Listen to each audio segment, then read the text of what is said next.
In this video, we're going to show you how to replace the brake switch on your GMC K1500. This is going to be located under the dash on the driver's side. Let's get started.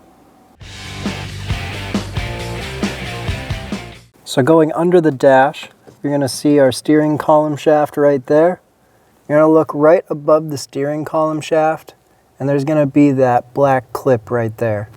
That's going to be the clip that holds the brake switch onto the shaft. We're going to have to remove this. Looking at the clip, we're going to use a right angle pick. We're going to get under this top tab.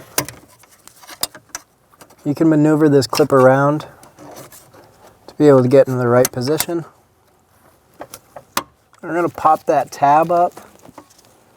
Once you have that tab popped up, you can reach your hand inside of the box and we can work that clip off of the shaft.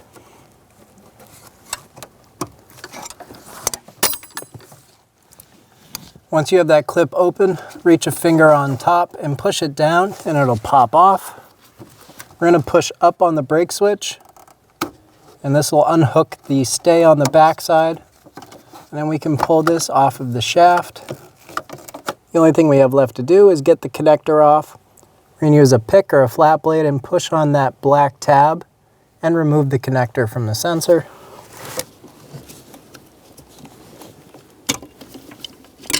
Remove the connector from the brake switch.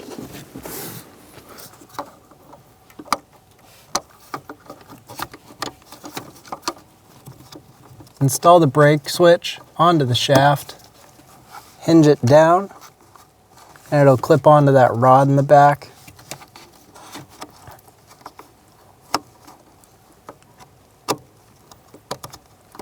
Install the connector.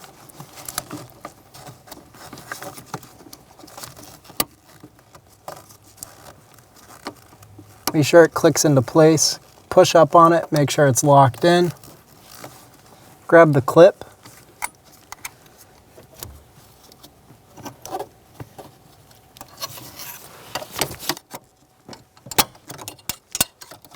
Get the clip installed. Take your time, it is very tight. I used a right angle pick to help me get the front started and hold it, and then push it up into place. And you're good to go. When only the best will do, demand TRQ. The only company that lets you view before you do. TRQ is committed to offering the highest quality aftermarket auto parts that are engineered for peace of mind. Thanks for using and viewing with TRQ.